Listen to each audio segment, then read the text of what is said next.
Hello everyone and welcome to the wondrous wizarding world of Harry Potter with Thermomix. Today I'm going to be making lettuce ravioli, which is what you voted for from the naughties. This recipe is a little bit touch and go in my opinion, but it's going to be made so much more magical by the addition of this fantastic costume and the Hogwarts music going on in the background. And of course I've got my handy assistant, the TM31, the machine of the decade, standing by to make sure I make it properly in today's modern TM6. So let's get straight to it. I'm going to read you this recipe just so that you get a feel for exactly the kind of authentic lettuce ravioli we're going for today. So it says, this recipe was contributed by a famous chef named Will Holland, and it's an excellent garnish that is very versatile and can be used on a variety of different dishes. When a guest reads ravioli on a menu, they automatically assume it's pasta. Ridiculous. In this case, the pasta is lettuce. Serve as a starter, make 6 to 8 ravioli. So the ingredients are incredibly simple. All I had to do beforehand was take some lettuce leaves, basically blanch those in boiling water and then cool them off in some ice water so that they are nice and cold and lightly browned, which is delightful. I then had to freeze some chicken breast cut into 2 centimeter pieces in a single layer until semi-frozen, because that's what we're going to use to blitz up to make a delicious creamy chicken mousse to go inside our lettuce ravioli. So let's get straight to it. My chicken breast is going in, and I'm following that straight away with 15 grams of egg white. The egg white is sort of the binding agent in this mousse. And then we're going to add cream in a little while, and that is going to make it creamy and smooth. So we're just going to blitz this up at speed 5 and no time, just until it is evenly broken down. So I think that's about there. You might need to use your spatula to scrape down the sides of the mixing bowl and make sure that everything is getting evenly blitzed up. That's perfect. So as you can see, our chicken has been blitzed up into a lovely fine paste with the egg whites. I am going to scrape down the sides of the mixing bowl, trying not to get my Hogwarts robe covered in raw chicken. And now all we're going to do is pop the lid back on and take off the measuring cup. And with the motor running at speed 5, we're going to very gradually add in our whipping cream. It's about 250 grams of whipping cream. You might not need it all. You're just looking for something like a pipeable consistency with this chicken mousse.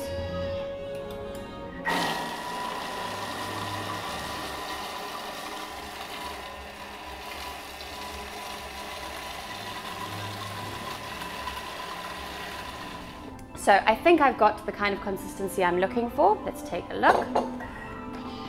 So just removing our lid, and you can see that that is now a beautiful, creamy, smooth paste. And that is going to be the filling for our lettuce ravioli. So that looks good. I'm now going to just lightly season this with salt and black pepper. So a pinch of sea salt. You might want to season this a little bit more than you think you do, because actually with the chicken combined with that whipping cream, it's quite a bland base. So be a bit more heavy-handed with your seasoning than you might think you need to be. So I'm doing a kind of heaped ½ teaspoon of black pepper.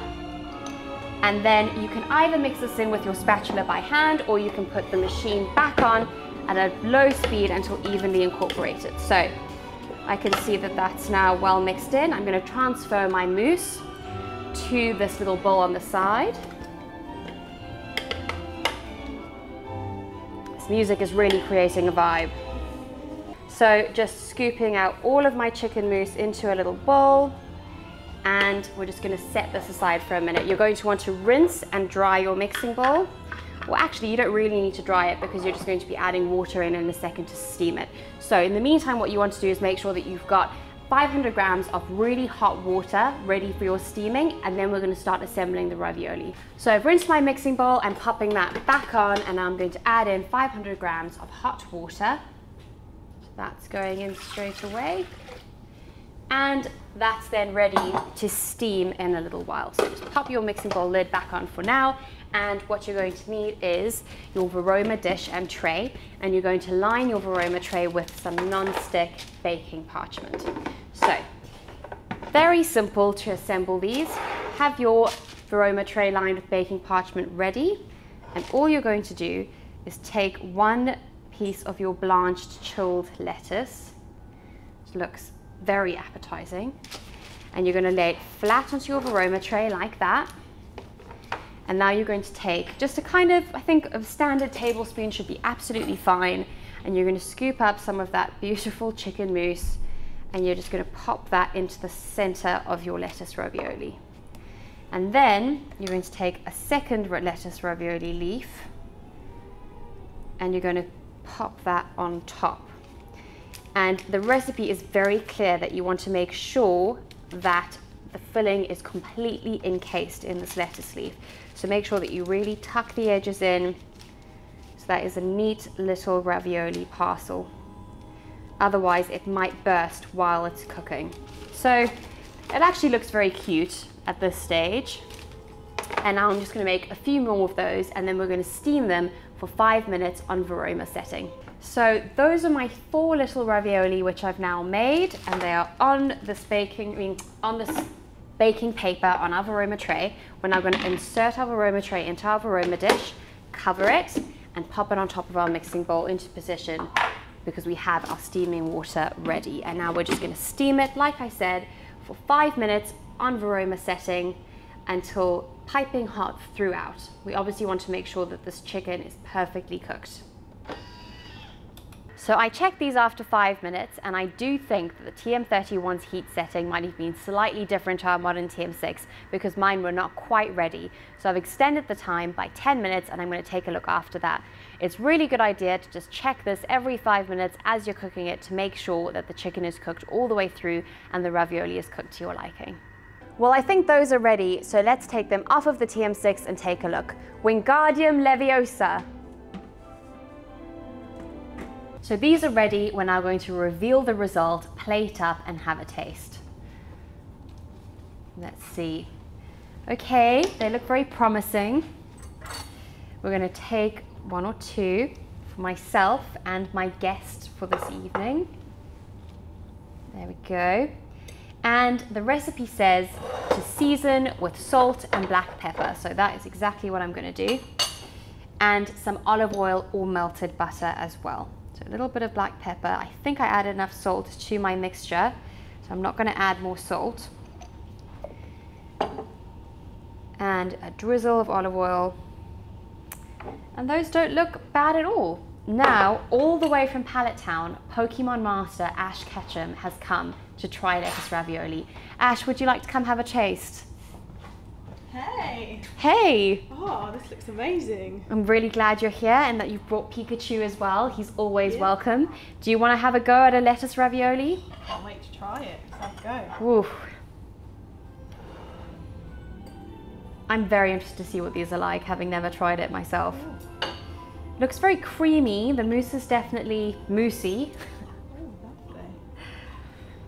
Okay, I'm sure we'll get some honest feedback. Here goes. Can't be harder than the Pokemon League.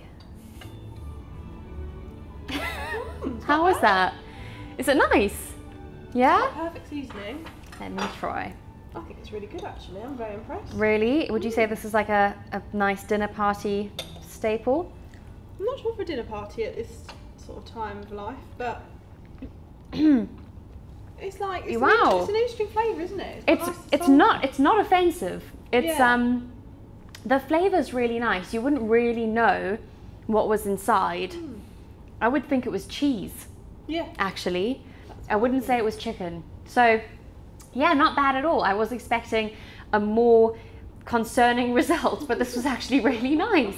So, Ellie, or Ash, I should say, thank you very much for helping today. Worries, enjoy. Thank you very much. Go and conquer the world. And I'm going to tell you all about the recipes that you can vote for our next video, which will be our final Thermomix Through the Decades video for the 2010s. So the recipes are now going to sound a lot more familiar to all of you. They're going to sound like recipes you might make in your TM6 at home today, or there might be ones that you haven't tried yet that pique your interest. So vote for the one you would most like to see me make. Your options are steamed tofu, there's a delicious gnocchi dish with sausage, and a dessert of apricots with honey and walnuts, or you could choose some chicken cheer burgers. And I think there's also a steamed raspberry jam pudding. So out of those 4, vote for your favorite, and I'll see you soon for our next exciting installment of Thermomix Through the Decades. Thank you so much for cooking with me today, and if you enjoyed it, please make sure to subscribe to our YouTube channel and follow us on Facebook and Instagram at Thermomix UK and Ireland. Thanks so much, and see you again soon.